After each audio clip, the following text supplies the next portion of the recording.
우리에게 주시는 하나님 말씀 사도행전 9장 1절에서 19절까지 봅니다. 신약 202쪽입니다. 사도행전 9장 1절에서 19절까지 말씀을 한 절씩 교독하십니다. 사울이 주의 제자들에게 대하여 여전히 위협과 살기가 등등하여 대제사장에게 가서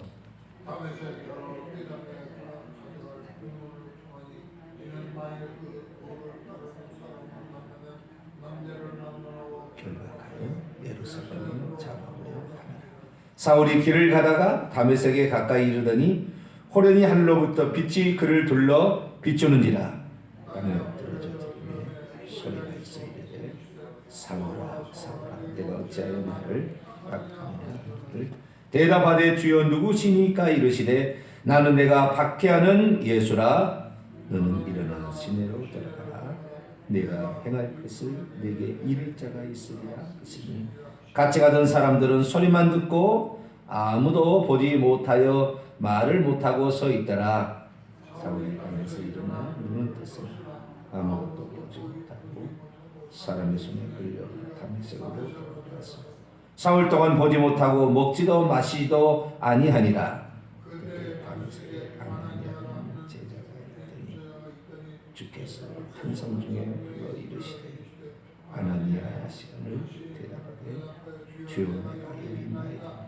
주께서 이르시되 일어나 직가라는 거리로 가서 유다 집에서 다소 사람 사울이라는 사람을 찾으라. 그가 기도하는 중이니라. 그가 아나니아라는 사람이 들어가서 자기에게 안수하여 다시 보게 하는 것을 보았느니라 하시고 아나니아가 대답하되 주여 이 사람에 대하여 내가 여러 사람에게 듣사온즉 그가 예루살렘에서 주의 성도들에게 적지 않은 해를 끼쳤다 하더니 여기서도 주 이름을 부르는 모든 사람을 경악할 권세를 대제사장에게 받았나이다. 주께서 이르시되 가라. 이 사람은 내 이름을 이방인과 임금들과 이스라엘 자손들에게 전하기 위하여 택한 나의 그릇이라. 그가 내 이름을 위하여 얼마나 고난을 받아야 할 것을 반드시 보이리라 하시니 아나니아가 떠나 그 집에 들어가서 그에게 안수하여 이르되 형제 사울아 주 곧 내가 오는 길에서 나타나셨던 예수께서 나를 보내어 너로 다시 보게 하시고 성령으로 충만하게 하신다니 즉시 사울의 눈에서 비둘 같은 것이 벗어져 다시 보게 된지라.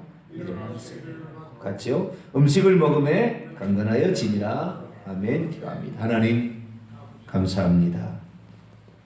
오늘 아침도 저희들을 붙들어 주시고 또 이렇게 기도케 하시니 감사를 드립니다. 어디에서 무엇이 잘못되었는지 우리가 알고 대비하면 다음에 실수하지 않을 수 있습니다. 하나님 어디에서 잘못됐는지를 모르면 실수해도 늘 왜 그런지를 깨달을 수가 없습니다. 하나님 항상 내가 어디에서 잘못되었는가 여기를 분명히 알아갈 수 있도록 도와주옵소서. 이 새벽에도 주의 음성을 듣고자 합니다. 하나님 저희들에게 말씀하여 주옵소서. 우리 주 예수 그리스도의 이름으로 기도하옵나이다. 아멘. 할렐루야. 베드로가 왜 그렇게 담대해졌을까? 베드로가 왜 그렇게 설교를 잘하는 사람이 되었을까? 한나촌 사람이 말이죠. 무서워서 자기 목숨 살겠다고 도망치고 주님을 3번씩이나 부인하고 3번째는 저주하여 맹세하여. 처음에는 그냥 부인했지만 2번째는 맹세하여 부인하고 3번째는 저주하고 맹세하여 부인하여. 그랬던 사람이 어떻게 그렇게 달라질 수가 있었을까? 그것은 부활하신 예수님을 다시 만났기 때문에.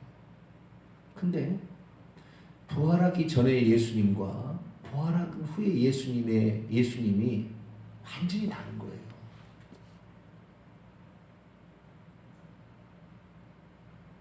부활을 기점으로 예수 그리스도가 누군지에 대한 생각이 바뀌었어요. 생각이. 그냥 단지 그냥 부활하신 주님을 봤다, 그 정도가 아니라 생각 자체가 바뀌었죠. 제가 이제 오늘 주일날 설교를 지금 미리 준비를 하고 있습니다. 하고 있는데 그 중에 아주 중요한 포인트 하나를 오늘 말씀을 드릴 거예요. 저도 그런 사실에 대해서 그냥 그러는 모양이다 그러고 넘어갔지, 이것이 이렇게 중요하다고 생각 안 했던 부분을 얘기하는 거예요. 그러니까 그냥 우리는 예수 믿는 사람이니까 그냥 모든 말씀은 다 좋은 말씀, 유익한 말씀, 그렇고 이렇게 하지만 우리의 시야를 잠깐 좀 열어서 또는 객관적인 입장으로 쫙 보게 되면 놀라운 사실들이 있는 거예요. 놀라운 사실. 자, 보세요. 사도행전 9장에 사울에게 누가 나타났죠? 예수님이 나타났죠. 그죠? 이 예수님은 육체를 입으신 예수님이 아니고 부활하셨던 예수님이 나타나는 거예요. 그죠? 육체를 입으신 예수님과 부활한 예수님은 천양지차죠. 부활하신 예수님은 사람이 아닙니다. 잘 들으셔야 돼요. 그렇죠? 부활하신 예수님은 사람의 속성이 없어요.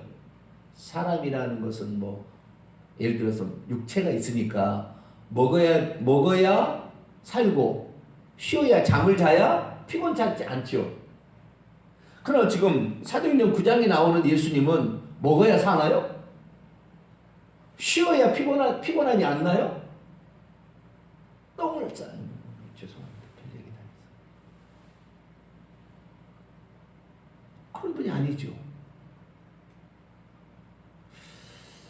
이 그러니까 사도 바울이 만난 예수님과 베드로가 만난 예수님에 상당히 차이가 있는 거예요. 베드로는 육체를 입고 있으신 예수님을 만난 거예요. 이건 우리를 위한 거죠, 순전히. 왜? 죄의 삭은 사망인데, 한 번 사람에게 심판이 정해질 것이고 그 죄의 삭은 사망인데 피 흘림이 없으면 죄사함이 없기 때문에 인간이 피 흘려 대신 죽어야 죄값을 치를 수가 있는데 인간은 안 되니까. 왜? 자기 죄값을 자기가 죽어버리니 누구를 죄값 대신하겠어요? 그래서 하나님께서 죄 없는 분이 전능자께서 사람이 되어서 육체를 입고 이 땅에 오셔서 자라나는 과정을 통하여 성장을 해가지고 제사장의 나이가 되시자 그때 비로소 세리요한에게 세례를 받으셔서 인류의 죄를 전가받은 다음에 3년 반의 공생애를 통하여 하나님께서 메시아로 그걸 보냈음을, 메시아로 왔음을 그 이스라엘 백성들에게 깨닫도록 하기 위하여 말만 해서는 천국 얘기하고 내가 왜 이렇게 왔다 누가 알겠어요? 그래서 초자연적인 역사와 기적을 통하여 사람들에게 어떻게 저분이 저렇게, 우리가 지금까지 얘기를 들어봤지만 나을 때부터 소경된 자를 살렸다라는 그러한 얘기를 들어본 적이 없다. 무리를 사람이 걸어온 것을 경험한 적이 없어요. 죽었다가 바로 살리는 일이 있었지만 국물까지 흘러내리는 나흘된 사람을 살린 적이 없다고요. 그래서 저분이 대체, 그때는 사람이었잖아요. 예수님이. 그죠? 그때는 하나님도 되시면서, 왜? 하나님이 육신을 입고 오셨으니까. 하나님도 되시면서 사람도 되신 거예요. 그러나 하나님의 그 전능성을 무한히 쓰는 건 아닙니다. 무한히 쓴 건 아니에요. 간간히 보여주셨어요. 사람이었지만. 그러니까 무리를 못 걸어줘요. 사람이 어떻게 무리를 걸어가요. 그래서 간간히 그분이 하나님이심을 그럴까 이상하다. 이건 저가 누구의 바람과 분명히 잔잔한. 여러분 마태복음 8장을 한번 열어볼까요?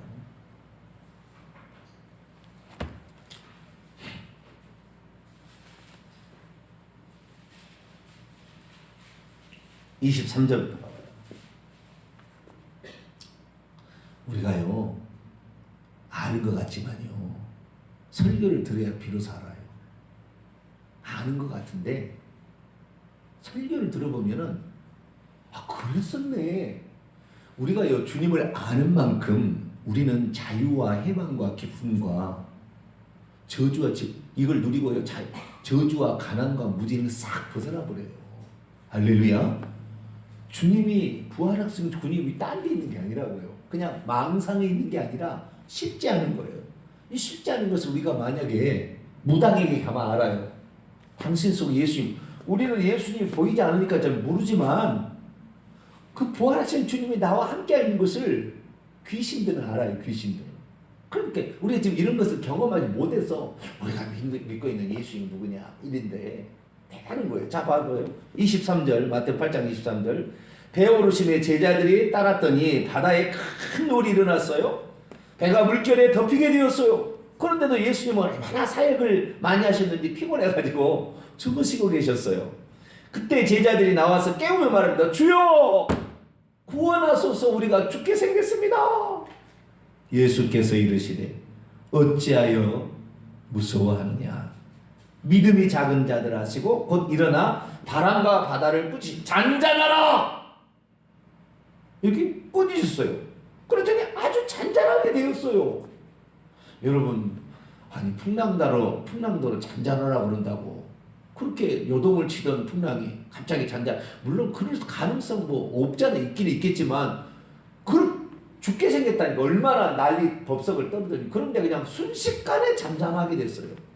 그러자 그들의 반응을 보세요. 아주 중요한 27절 보세요. 읽습니다. 시작. 그 사람들이 놀랍게 여겨 이르되 이가 어떠한 사람이기에 바람과 바다도 순종하는가? 이가 어떠한 사람이기에 그들의 눈에는 그가 누구로 보이는 거예요? 사람으로 보이는데 어떻게 사람이 저런 일을 할 수 있냐? 이런 거잖아요.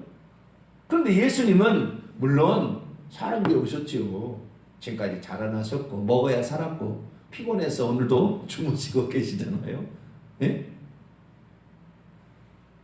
사람이에요. 그런데 그들의 눈에는 사람 이상으로 절대 안 보이는 겁니다. 좀 능력 있는 사람, 좀 특이한 사람 이렇게만 생각하는 거죠. 이렇게만. 베드로도 그렇게밖에 생각을 못했어요. 몇 시간 후면 돌아가실 텐데 너 그 사람과 한패지. 네 말투가 갈릴리 말씨인데 내가 너를 본 적 있어? 그랬더니 나 그 사람은 정확하게 나는 그 사람을 알지 못하노라. 나는 그 사람을 알지 못해. 심지어 옆에서 3년 반을 쫓아다녀도 예수님이 정확히 누군지를 알지 못하는 그런 사람. 우리도 마찬가지입니다. 교회를 나와서 30년 신앙생활에도 예수님이 누군지를 정확히 몰라요.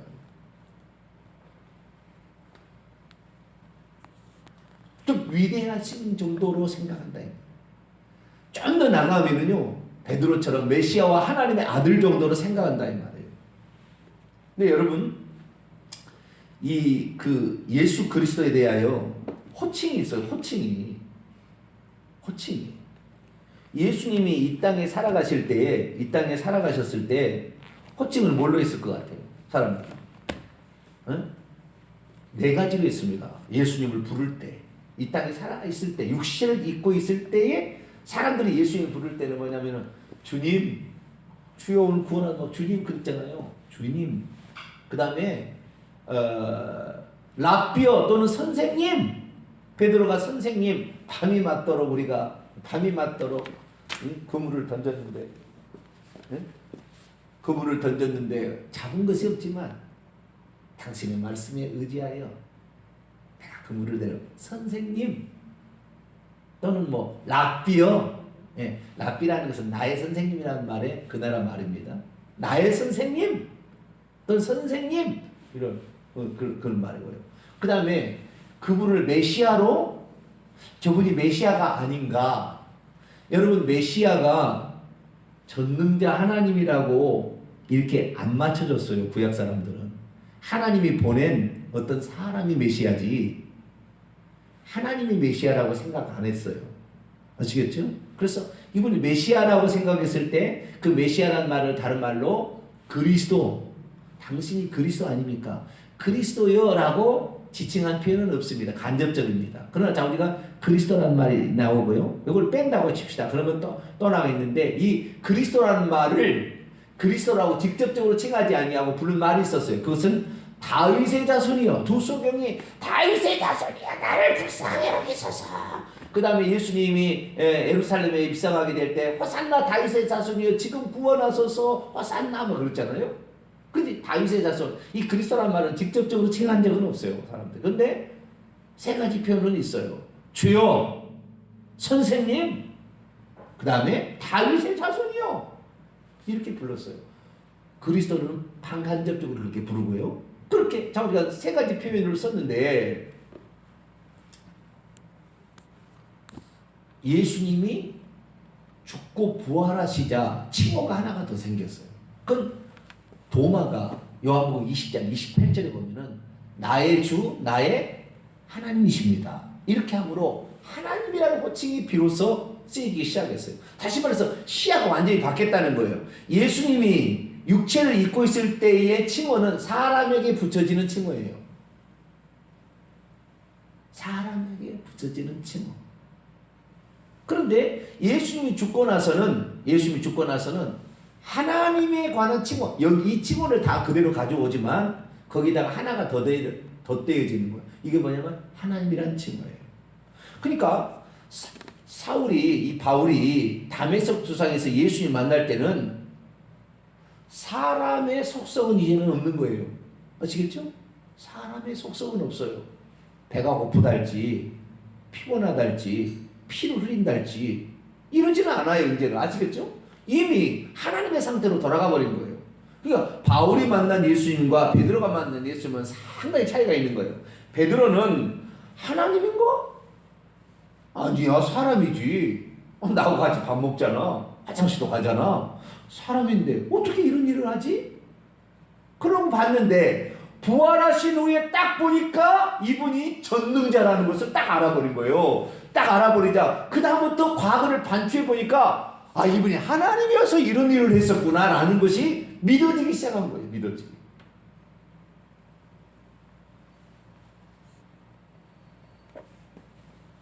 저는 너무나 많은 시간을 교리를 공부하는 데 많이 썼어요. 내가 만약에 신학교 교수를 한다면 조직신학 강의를 할 거야. 그 정도로 교리의 공부를 많이 했어요. 신론, 인간론, 그리스도론, 그 다음에 구원론, 성령론, 종말론 이런 그 조직신학을 공부를 나름대로 얼마나 책을 보고 잘 모르니까 그 책을 보고 관련 성경 구절을 찾아봤어요. 이렇게 공부를 해야 한다는 말이죠. 여러분 그래서 하나님을 생각할 때 여러분 사도행전 9장에 예수님이 나타나야 합니까? 성부 하나님이 나타나야 합니까? 성령님이 나타나야 합니까? 다메섹 도상에서 하나님이 나타나야 돼요? 예수님이 나타나야 돼요? 성령님이 나타나야 돼요?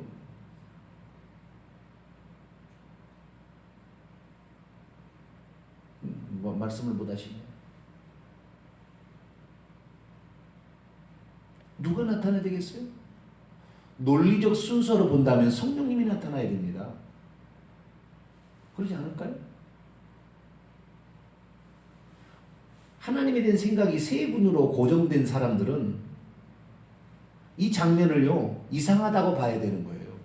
예수님이 나타나서는 안 됩니다. 성령님의 권한을 침해한 것이에요. 당신이 가서 성령을 보내준다며요. 그리고 오순절날 누가 오셨어요? 예수님 오셨어요? 성령님 오셨어요? 성령이 오셨잖아요. 그렇죠? 그러면 이제 예수님이 이 땅에 3년 반이라는 공생에 토탈 태어날 때부터 이거 순전히 우리의 속죄양이 되시기 위해서 33년 반의 생애를 사신 그의 아들 그의 아들이라고만 딱 정의를 내버리면 이 33년 반의 생애를 사셨던 그분이잖아요. 그죠?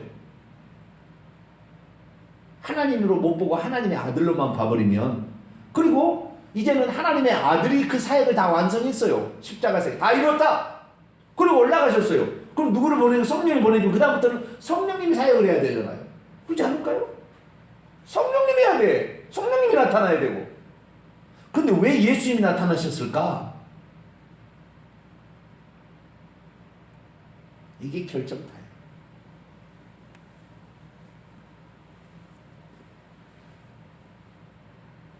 우리의 생각, 나의 생각은요, 삼위일체 하나님이라고 말을 하고 있었어요, 내가.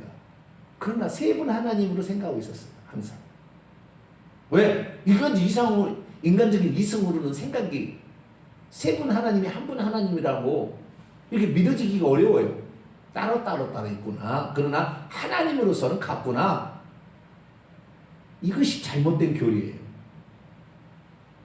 그런데 그 생각이 머물러 있는 거예요. 이 장면은 절대 예수님이 나타나면 안 된다니까요. 왜? 구약에 예수님이 나타난 적 있습니까? 구약 성경에 단 한 번이라도 예수님이 나타난 적 있냐고요? 예수님이 와서 말씀한 적 있냐고요? 없어요. 함부로 침해하지 않는 거예요. 자는 영역을. 쉽게 말해서 세 분 하나님 있다고 한다면. 구약에는 한 번도 그런 적이 없습니다. 오직 여호와만 나타났다고요. 구약에는. 그 다음에 신약을 보세요. 신약 성경에 보세요. 예수님이 육신을 입고 왔을 때 예수님은 하나님이라 그러고 이렇게 해서 그냥 있었지만 주요 사건 다 예수님이 다 하신다고요. 그러면 예수님이 가셨으면 누가 해요 이제? 성령님이 하셔야죠. 근데 성령님이 하지 않습니다. 부활하신 예수님이 하는 거예요. 그렇죠? 이 장면을 보게 되면 왜 그러면 우리가 부활하신 예수님이 그렇게 중요하냐? 사도행전에 보게 되면 성령님을 의지하지 아니하고 부활하신 예수님을 전하고 부활하신 예수님을 하나님으로 모시고 이렇게 살아갔을까? 성령님을 따라가야지.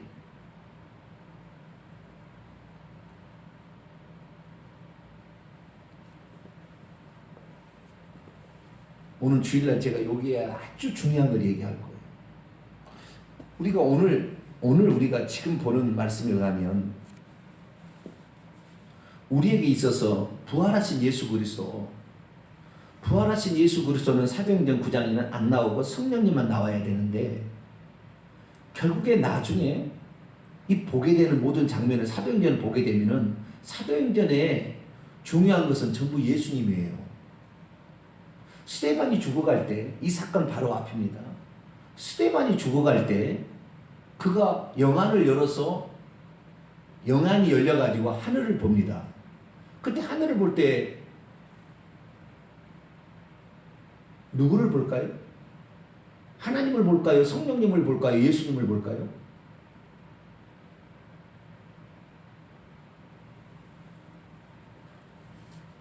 요한계시록 3장 20절 보면 예수님께서 부활하신 후에 약 5년이 지난 AD 95년경에 사도 요한이 반모섬에서 환상을 보는데 흰 옷을 발에까지 늘어뜨리는 흰 옷을 입고 예수님이 나타나는데 예수님이 내가 전능자라고 그러고요. 내가 알파 오메가라고 그러고요. 주 하나님이라고 그럽니다. 예수님이. 거기 보게 되면. 그런데 그분이 요한계시록 라오디게아 교회의 성도들에게 보낸 편지를 요한계시록 3장 20절 보면 이렇게 얘기합니다. 볼지어다 내가 문 밖에서 두드리노니 누구든지 내 음성을 듣고 문을 열면 내가 그에게로 들어가 그로 더불어 먹고 그는 나로 더불어 먹으리라. 만약에 성부 성자 성령으로 하나님이 존재했다면 예수님은 월권행위를 하고 있는 거예요. 지금 성령님이 해야 될 일을 자기가 알고 있잖아요. 우리가 왜 부활하신 예수님을 붙들어야 되는 건지, 왜 초대교회는 부활하신 예수님을 그렇게 증거했고 부활하신 예수님이 주님이라고 고백했는지 그걸 정확히 알아야 되는 거예요. 그 예수님은 구약에 아들로 존재한 적이 없어요. 아무리 찾아보세요. 그런 적이 없어요. 하나님은 한 분이신 게 할렐루야.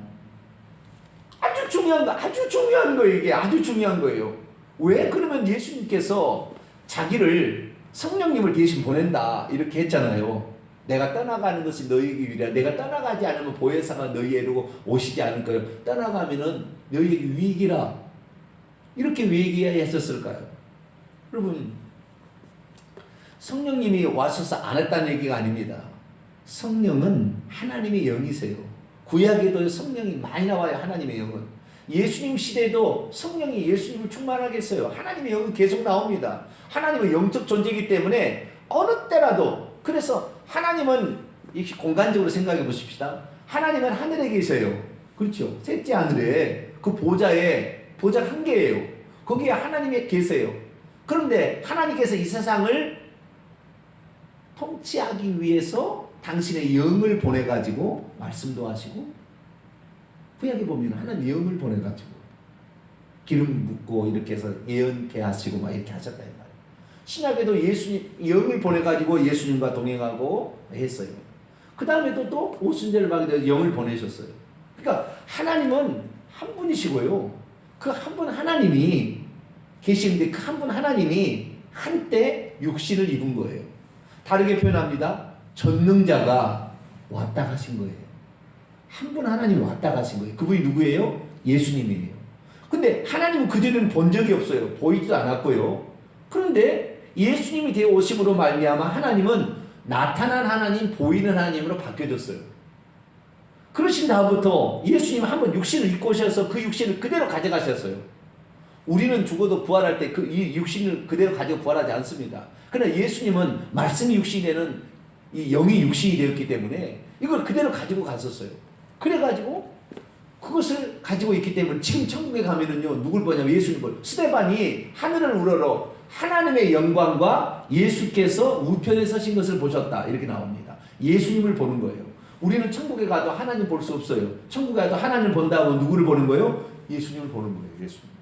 그러니까 예수 그리스도, 우리가 왜 예수 그리스도를 그렇게 중요하게 했냐면은 예수 그리스도라고 딱 얘기하면은 절대 헷갈리지 않은 게 있어요. 그건 뭐냐면 우리가 예수님의 공생애를 알고 십자가에 죽고 부활하신 것을 우리는 정확히 알아요. 예수님 하면. 그러나 하나님 하면은 이것이 하나님인지 아닌지 잘 몰라. 왜? 영이니까. 성령님 하면 성령도 영이에요. 성령이라는 건 거룩한 영이라는 말입니다. 그냥. 그리고 성령님 하면은 이게 한데 성령님을 우리가 받아들인다. 오늘날 교회 가면은 그런 사역을 합니다. 성령님을 뭐 받으라, 성령님을 모시자 막 이렇게 하잖아요. 틀린 건 아닙니다.